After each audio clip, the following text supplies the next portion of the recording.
Hello दोस्तों, ABC coaching YouTube channel में आप सभी का स्वागत है। दोस्तों, आशा है कि आप अपने बोर्ड एग्जाम की तैयारी अच्छे से कर रहे होंगे।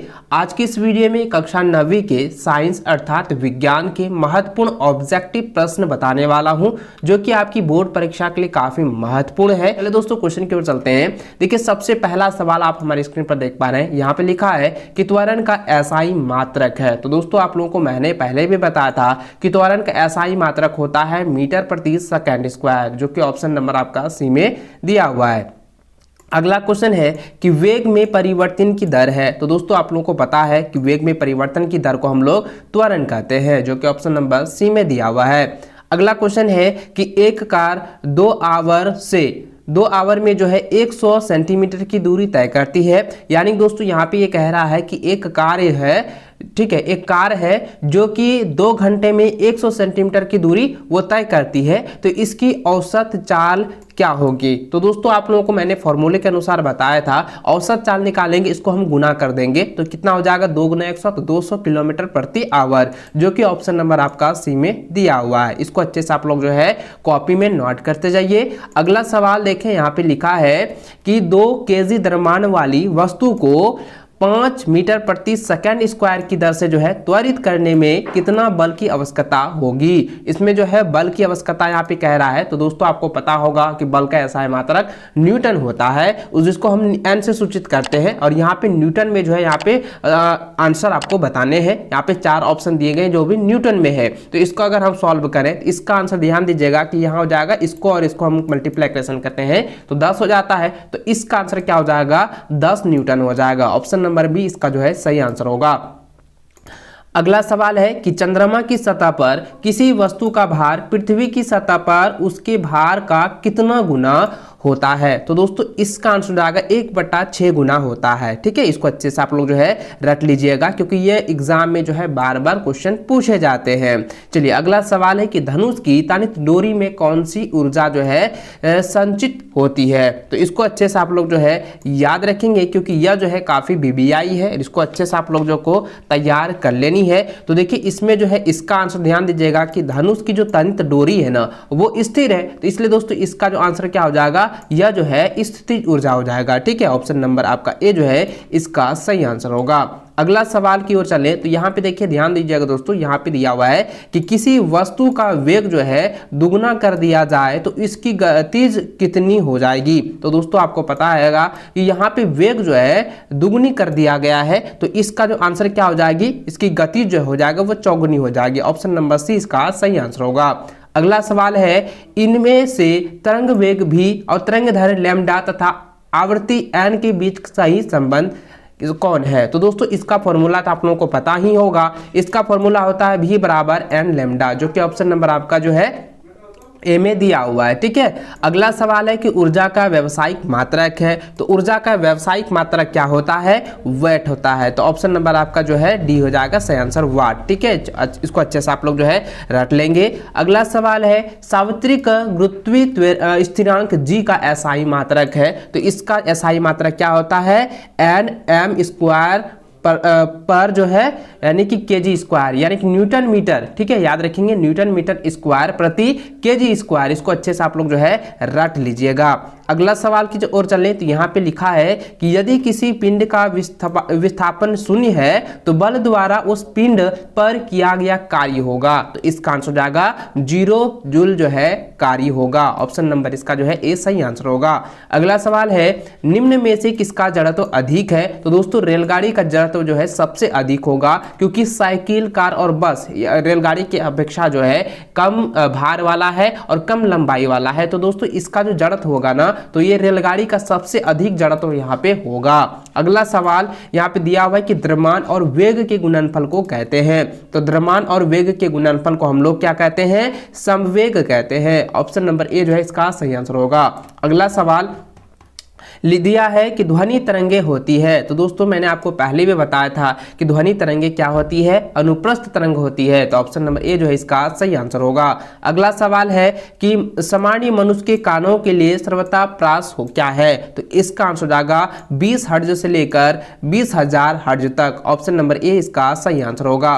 अगला सवाल है, स्टील का जहाज पानी पर नहीं डूबता है, लेकिन स्टील की कील कांटी जो है यानी स्टील की कील अर्थात कांटी पानी में डूब जाता है, इसका कारण है। तो दोस्तों मैंने इसके बारे में पहले भी आप लोगों को डिस्कस करके बताया हुआ था सब्जेक्टिव में, और मैंने इसको अच्छे से समझाया था कि क्यों नहीं डूबता है और क्यों छोटी से छोटी वस्तु जो है डूब जाती है, जैसे कि कील हो गया तो ब्लेड हो गया, ये सब कैसे डूब जाता है। तो इसके बारे में मैंने आपको पहले बताया था, क्योंकि यह जो है यह जो प्रक्रिया होती है वो उत्प्लावन बल के कारण होती है। तो ऑप्शन नंबर आपका बी जो है सही आंसर होगा, उत्प्लावन।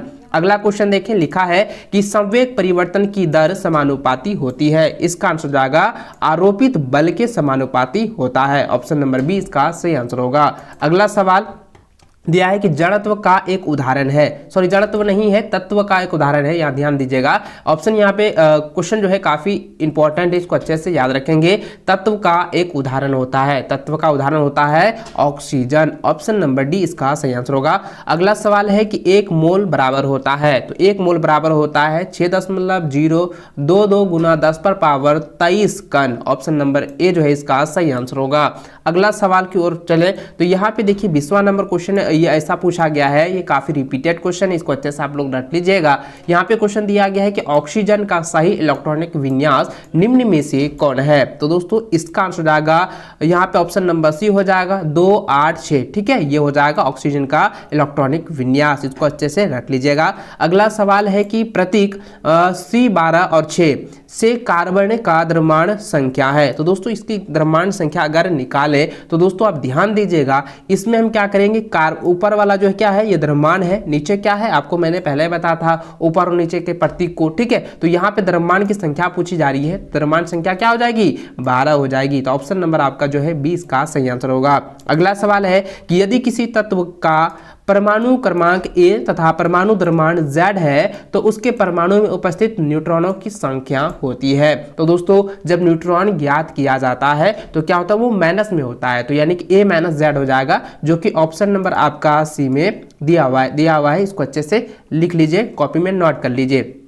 अगला सवाल है किस अवस्था में अणुओं की ऊर्जा अधिकतम होती है। तो दोस्तों इसका आंसर आएगा गैस अवस्था में। ऑप्शन नंबर इसका सी सही आंसर होगा। अगला सवाल है कि 10 डिग्री सेंटीग्रेड तापक्रम बराबर होता है, तो इसको हमको केल्विन में ज्ञात करनी है। ध्यान दीजिएगा कि यहाँ पे केल्विन में आपको आंसर बताने हैं, तो इसका आंसर जाएगा 283 केल्विन, क्योंकि दोस्तों 273 केल्विन तो होता है। ठीक है, यानी कि 273, ध्यान दीजिएगा 273 और प्लस यहाँ पे क्या है 10 डिग्री है, तो इसको हम ऐड करेंगे तो कितना हो जाएगा 283 केल्विन, जो कि ऑप्शन नंबर आपका 20 सही आंसर होगा। अगला सवाल है कि निम्नलिखित में से कौन मिश्रण है। तो दोस्तों ध्यान दीजिए, यहाँ पे ऑप्शन दिया है चांदी, हाइड्रोजन, जल और वायु। तो दोस्तों इसका जो आंसर होगा, ध्यान दीजिएगा काफी पेचीदा है और काफी इंपॉर्टेंट सवाल है और ये बार बार एग्जाम में पूछा जाता है। तो इसका आंसर जाएगा वायु, क्योंकि वायु जो है एक मिश्रण है, क्योंकि वायु में बहुत सारे गैस होते हैं, धूल कण होते हैं, आद्र होते हैं, सारा चीज मौजूद रहता है, इसलिए दोस्तों ये आंसर इसका सटीक होगा। ठीक है, अगला सवाल है 26 नंबर, देखिए यहाँ लिखा है कि Cl आयन, ठीक है Cl आयन क्लोरीन आयन में जो है संयोजकता इलेक्ट्रॉनों की संख्या होती है। तो दोस्तों इसका आंसर जाएगा ऑप्शन नंबर ए, 16 इलेक्ट्रॉनों की संख्या होती है। ऑप्शन नंबर ए इसका सही आंसर होगा। अगला सवाल है कि रदरफोर्ड का अल्फा कण प्रकीर्णन प्रयोग किसकी खोज के लिए उत्तरदायी है। तो दोस्तों इसका आंसर जाएगा ऑप्शन नंबर ए हो जाएगा परमाणु केंद्रक। इसको अच्छे से आप लोग जो है रट लेंगे। अगला सवाल की ओर चले तो यहाँ पे देखिए 28 नंबर सवाल दिया गया कि 0.5 मोल H2O का द्रव्यमान होता है। तो इसका आंसर जाएगा 9 ग्राम द्रव्यमान होगा। तो ऑप्शन नंबर 20 का सही आंसर होगा। अगला सवाल है निम्नलिखित में से कौन कपड़ा गर्मियों के समय में अधिक आरामदेह होता है। ये तो आप सभी बच्चों को 100% पता ही होगा, सभी को मालूम होगा कि गर्मी के दिनों में जो है सूती कपड़ा अधिकतर पहना जाता है, क्योंकि ये काफी ज्यादा आरामदेह होता है, क्योंकि हमारे ये जो पसीने हैं उनको अवशोषित कर जो है हमें ठंडक प्रदान करती है। तो ऑप्शन नंबर सी इसका सही आंसर होगा। अगला सवाल है कि निम्नलिखित मिश्रणों में से विलयन का पहचान करें। तो दोस्तों यहाँ पे विलयन का पहचान करने के लिए कह रहा है, तो ये जो समुद्री जल है ना, ये एक विलयन है। तो ऑप्शन नंबर इसका 20 सही आंसर होगा। अगला सवाल दिया हुआ है कि केनाल किरणें किसका किरण पुंज है। तो केनाल किरणें जो है ध्यान दीजिएगा, यह एक प्रोटॉनों का जो है किरण पुंज है। अगला सवाल है किसी तत्व के परमाणु में 18 न्यूट्रॉन और 17 प्रोटॉन है, तत्व का परमाणु द्रव्यमान होगा। तो दोस्तों ध्यान दीजिए, यहाँ पे परमाणु द्रव्यमान पूछा जा रहा है। तो मैंने आपको बताया था कि परमाणुओं की संख्या और न्यूट्रॉनों की संख्या जो है, यानी कि न्यूट्रॉन और प्रोटॉन को आपको क्या करना है, जोड़ देना है। तो 18 और 17 जोड़ते हैं तो 35 आता है, तो ये 35 द्रव्यमान हो जाएगा, परमाणु द्रव्यमान। ठीक है, ऑप्शन नंबर ए इसका सही आंसर होगा। अगला सवाल है कि सोडियम का सही इलेक्ट्रॉनिक विन्यास निम्न में से कौन सा है। तो यहाँ पे सोडियम पूछा गया है, तो सोडियम का फॉर्मूला आपको पता है, Na होता है। ठीक है, Na का जो है इलेक्ट्रॉनिक विन्यास क्या होती है, ये आपको यहाँ पे पूछा गया है। तो ये दोस्तों इसका आंसर हो जाएगा ऑप्शन नंबर डी हो जाएगा 2, 8, 1। ठीक है, क्योंकि इसका जो है 11 होता है, तो 2, 8, 1 हो जाएगा।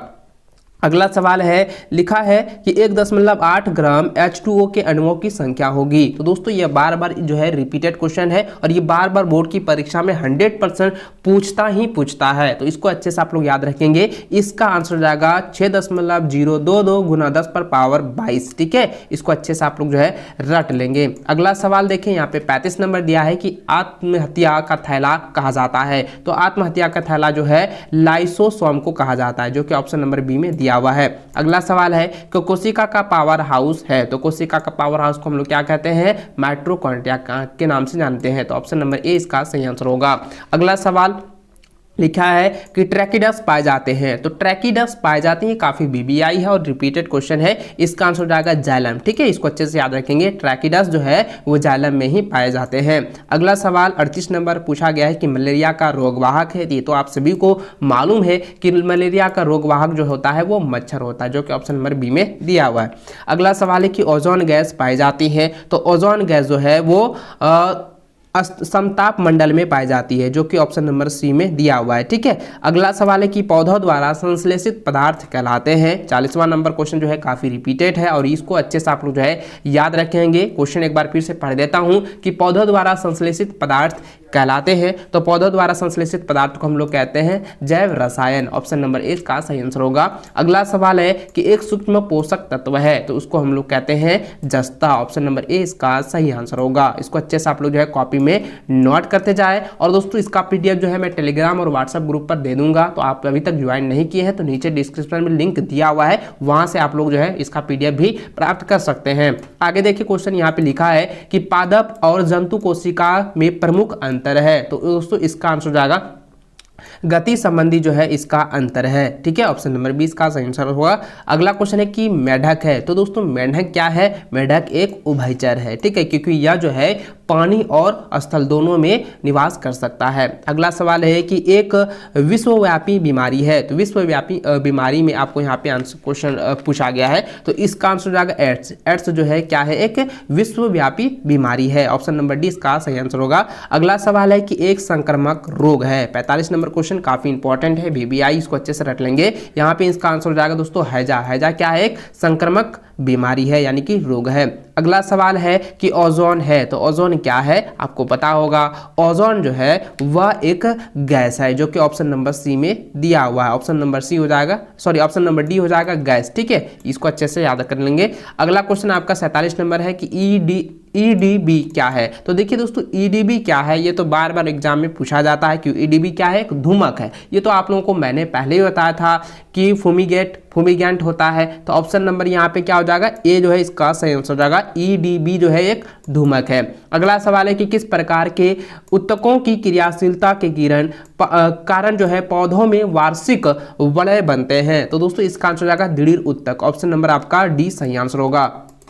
अगला सवाल है 49 नंबर, यहाँ पे पूछा गया है कि वायुमंडल में नाइट्रोजन की प्रतिशतता होती है। तो वायुमंडल में नाइट्रोजन की प्रतिशतता होती है 78%, जो कि ऑप्शन नंबर आपका बी में दिया हुआ है। अगला सवाल है कि पादप कोशिका के चारों तरफ पाई जाने वाली झिल्ली को कहते हैं, इसको हम लोग कहते हैं कोशिका भित्ति। ऑप्शन नंबर आपका डी सही आंसर होगा। इस वीडियो में बताए गए 50 क्वेश्चन को जो है आप लोग अच्छे से कॉपी में रट लीजिए, लिख लीजिए। और दोस्तों मैं आपको कहना चाहूंगा कि यह जो है बोर्ड की परीक्षा में पूछे गए प्रश्नों का ब्लूप्रिंट है, इसको अच्छे से आप लोग जो है तैयार कर लीजिए। इससे कई सारे क्वेश्चन आपकी बोर्ड की परीक्षा में आ सकते हैं। तो चलिए दोस्तों, इस वीडियो को आपने अभी तक लाइक नहीं किया तो लाइक करने के साथ साथ चैनल को सब्सक्राइब जरूर कर लीजिएगा। मिलते हैं नेक्स्ट वीडियो में, तब तक जय हिंद, वंदे मातरम।